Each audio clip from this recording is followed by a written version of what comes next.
जय हिंद दोस्तों। कैसे हो आप लोग? उम्मीद है अच्छे होंगे। आज की वीडियो में हम पढ़ेंगे बहादुर कहानी, जो कि हिंदी कक्षा 12 के का एक महत्वपूर्ण टॉपिक है, जो कि आपके बोर्ड एग्जाम में हर साल आता ही आता है। ये यूपी बोर्ड 2024 वालों के लिए है, जो कि इस बार आपके बोर्ड एग्जाम में 99% चांस है कि ये कहानी कहानी आपके बोर्ड एग्जाम में लिखने को जरूर आएगा। तो इस कहानी को आज हम पढ़ेंगे। तो पढ़ने से पहले हम आपको थोड़ा बहुत इस कहानी के बारे में बता देना चाहते हैं कि इस कहानी में आप लोगों को पढ़ना क्या है, बहादुर कहानी के बारे में। तो चलिए देखते हैं इस कहानी में हमें पढ़ना क्या है। तो दोस्तों, इस कहानी में क्या है कि नेपाल का एक लड़का होता है बहादुर।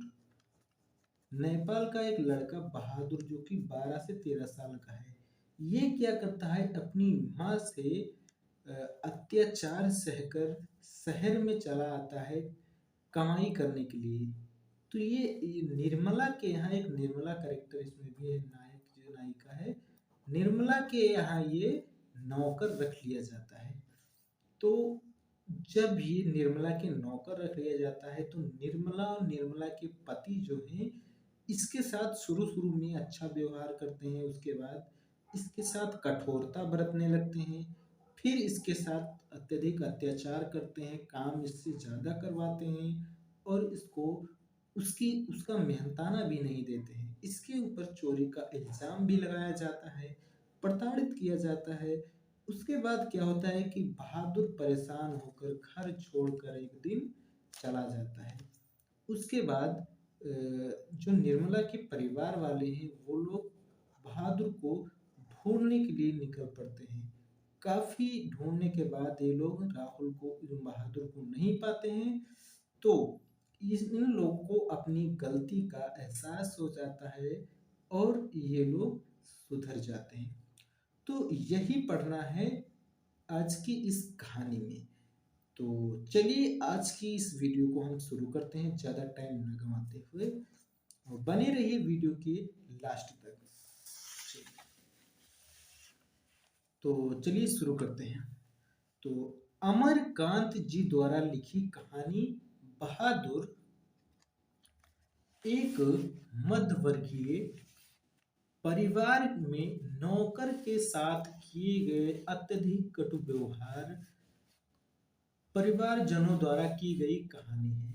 मतलब इस कहानी के लेखक हैं अमरकांत जी, और इस कहानी में एक नौकर के साथ एक परिवार के परिवारजनों द्वारा किए गए अत्यधिक अत्याचार और कटु व्यवहार की कहानी लिखी गई है, कही गई है।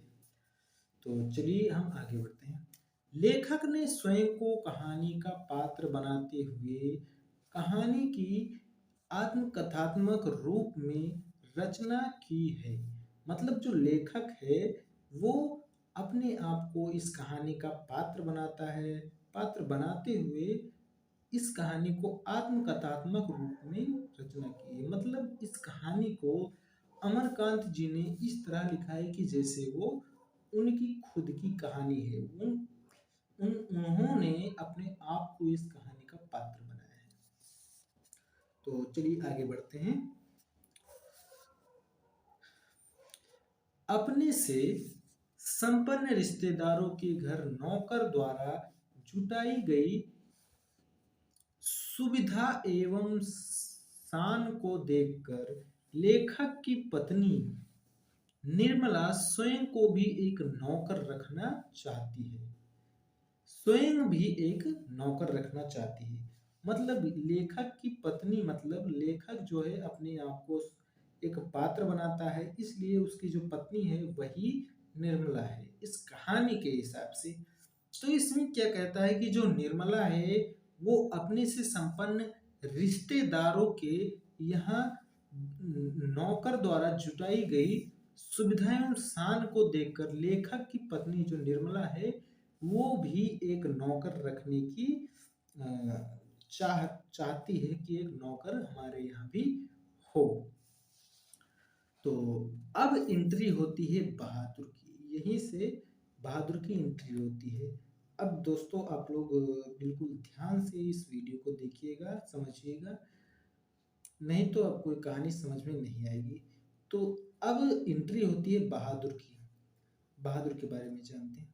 तो बहादुर नेपाल का एक 12 से 13 साल का लड़का है जो अपनी माँ के दुर्व्यवहार से तंग आकर घर छोड़कर शहर चला आता है। मतलब जो बहादुर है वो नेपाल का एक 12 से 13 साल का लड़का है जो कि अपनी माँ के दुर्व्यवहार से तंग आकर घर छोड़कर शहर चला आता है। और निर्मला के परिवार में नौकर के रूप में रख लिया जाता है। मतलब जो बहादुर है वो शहर चलाता है और निर्मला के यहाँ नौकर के रूप में रख लिया जाता है। नौकर के रूप में ये काम करने लगता है निर्मला के यहाँ। फिर क्या होता है कि निर्मला और उसका पति पहले तो बहादुर के प्रति अच्छा व्यवहार करते हैं, परंतु धीरे धीरे कठोरता बरतने लगते हैं। जो बहादुर की पत्नी बहादुर होता है उसके साथ निर्मला और निर्मला के जो पति होते हैं वो पहले तो बहादुर के प्रति अच्छा व्यवहार प्रकट करते हैं। अच्छा अच्छा मतलब अच्छी तरह से उससे पेश आते हैं, अच्छी अच्छी बातें करते हैं, परंतु धीरे धीरे कठोरता बरतने लगते हैं उसके प्रति। उन लोगों को जलन होने लगती है, उनको एक कठोर नजर से कठोर वश उससे काम करवाते हैं, कठोरता से। फिर क्या होता है,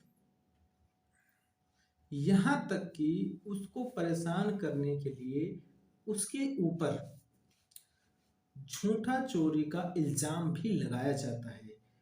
देखिए उसके यहाँ जब निर्मला के यहाँ रिश्तेदार आते हैं तो बहादुर को परेशान करने के लिए उसके ऊपर झूठा चोरी का इल्जाम लगाया जाता है। फिर क्या होता है, वह घर का सारा काम काज करता फिर भी उसके साथ मारपीट गाली गलौज तक की नौबत आ पड़ती है। देखिए जो बहादुर होता है वो घर का पूरा काम काज करता है, उसके बावजूद भी उसके साथ मारपीट और गाली गलौज किया जाता है, ऐसी नौबत आ पड़ती है। फिर क्या होता है, अंततः बहादुर घर छोड़कर चला जाता है। बहादुर अंततः क्या होता है, घर छोड़कर चला जाता है। अब परिवार के सभी सदस्य उसे ढूंढते हैं। जो बहादुर होता है, अब निर्मला के सभी परिवार लोग उसको ढूंढने के लिए निकल पड़ते हैं, क्योंकि उसके बिना लोग आराम के आदी हो गए हैं। बहादुर के बिना लोग क्या हो गए हैं, आराम के आदी हो गए हैं। बहादुर की उपयोगिता देखकर सभी अब अपना घरेलू काम करने से घबराते हैं। मतलब अब जब बहादुर नहीं है तो सभी लोग अपना अपना काम करने से घबराते हैं। बहादुर के घर छोड़ जाने पर वे सभी पश्चाताप करते हैं तथा अच्छा व्यवहार करने की सोचते हैं।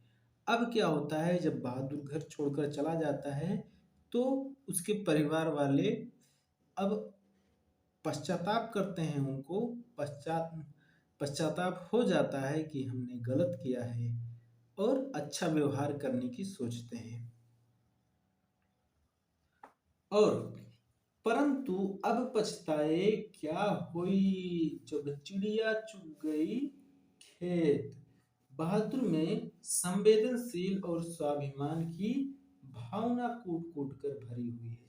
मतलब यहाँ पर कह रहा है कि अब पछताए का हुई जब चिड़िया चुग गई खेत। मतलब जब बहादुर को इतना परेशान किया गया, उससे काम करवाया गया, उससे प्रताड़ित किया गया, मारा पीटा गया, उसके बाद जब बहादुर घर छोड़कर चला जाता है तब पछताते हैं। तो इसीलिए कहा गया है कि अब पछताए का हुई जब चिड़िया चुग गई खेत। और बहादुर में सहनशीलता और स्वाभिमान की भावना कूट कूट कर भरी हुई है। उसके इसी चरित्र के कारण यह कहानी हमें प्रिय है। तो दोस्तों, कैसी लगी आपको यह कहानी? तो उम्मीद है अच्छी ही लगी होगी। तो अगर अच्छी लगी हो तो प्लीज़ वीडियो को एक लाइक कीजिए, और वीडियो अगर आपको हिंदी कक्षा 12 के और कोई टॉपिक चाहिए तो प्लीज़ वीडियो के नीचे कमेंट में आप कमेंट कर दीजिए, मैं उसके ऊपर वीडियो बनाकर आपको वो प्रोवाइड करा दूंगा। इस कहानी को दोस्तों अमरकांत जी ने लिखा है। और दोस्तों, मैं आपको कह देना चाहता हूँ, अगर आप इस चैनल पर नए हैं तो प्लीज़ चैनल को हमारे सब्सक्राइब नीचे लाल दिए गए बटन को दबाकर कर लीजिए, और बगल में बेल आइकन का घंटी होगा उसको भी दबा दीजिए, ताकि मैं जो भी वीडियो अपलोड करूँ उसका नोटिफिकेशन मतलब मैसेज सबसे पहले आपके पास पहुँच जाए। तो मिलते हैं नेक्स्ट वीडियो में किसी नॉलेज के साथ। तब तक के लिए धन्यवाद।